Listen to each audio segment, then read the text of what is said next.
నా పేరు డాక్టర్ అశ్విన్ కుమార్ రెడ్డి అండి.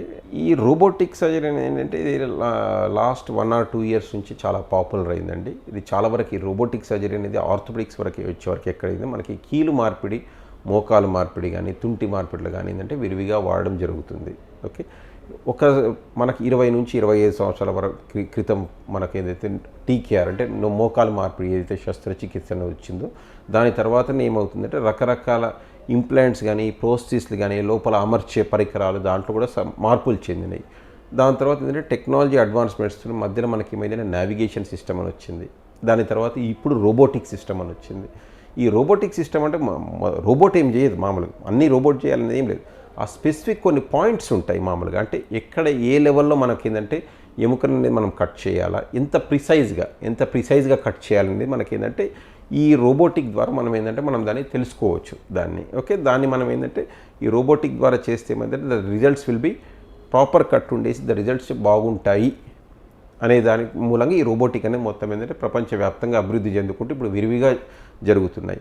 కానీ మనం రియల్ లైఫ్లో మన రియల్ ప్రాక్టీస్లోకి వచ్చే వరకు ఈవెన్ ఎక్కడ మనం ఎన్నో కాన్ఫరెన్స్ అటెండ్ అవుతూ ఉంటాం, ఈవెన్ ఈ రోజు కూడా డిబేట్స్ ఉన్నాయి. Okay, is robotic that much useful? ఇప్పుడు మేము చెప్పాలంటే ఏంటంటే మేము చేస్తున్నాము robotic is that much useful. పెద్దగా అంటే మేము పేషెంట్ వాళ్ళలో సర్జరీ చేసిన తర్వాత రోబోటిక్ చేసిన వాళ్ళకు, రోబోటిక్ చేయని వాళ్ళకు not much great difference. Only financial part only the difference తప్పితే వాళ్ళ లోపల వాళ్ళ నడకలో కానీ, వాళ్ళ మోకాలు మడతలో కానివ్వండి, వాళ్ళు తొందరగా కోలుకునే తత్వంలో కానివ్వండి, ఎక్కడ కూడా డిఫరెన్స్ లేదు. రోబోటిక్ అంటే మనమేమో చిన్న తక్కువ కోతలో మనం ఏం చేసే అదేం లేదు, అన్నిటికీ దానికి కూడా సేమ్. దీనికి ఎంతైతే కోత ఉంటుందో దానికి అదే కోత ఉంటుంది, దీనికి ఏదైతే ప్రాసెస్లో అమరుస్తామో దానికి అదే అమరుస్తాం. ఓన్లీ కొంచెం ప్రిసైజ్ కట్ల మామూలుగా అదొక 1 or 2 mm దాంట్లో ఉంటుంది. బట్ రొటీన్ నార్మల్గా మనం చూసిన తర్వాత దాని తర్వాత ఏ పేషెంట్ కూడా ఇంతవరకు అయితే మేము we did not find any difference in the outcome of దాంట్లో ఎక్కడ కూడా. So both are same. కొంచెం ప్రెషన్ ఎక్కువ పెరుగుతుండొచ్చు, బట్ దాని మూలంగా గ్రేట్ ఎక్స్పెక్టేషన్స్ అయితే ఏం పెట్టుకో. ఎవరికైనా కూడా ఈ మోకాలు మార్పిడి అనేది కానీ ఈ సర్జరీ అయిన అంతవరకు ఒకప్పుడు ఏమైందంటే మనకు 65 years ఏంటంటే అప్పర్ ఏజ్ లిమిట్ పెట్టుకున్నాము. దీనికి ఏంటంటే అప్పర్ ఏజ్ లిమిట్ అంటే ఏం లేదు. ఈరోజు ఏమవుతుందంటే ఒక వేరే ఎవరైనా కూడా 60 years వాళ్ళు కూడా కొంతమంది 75 years లాగా కనబడతారు, 75 years వాళ్ళు కూడా 60 years లాగా కనబడతారు. ఫిజియలాజికల్ ఏజ్ అంటాం దాన్ని.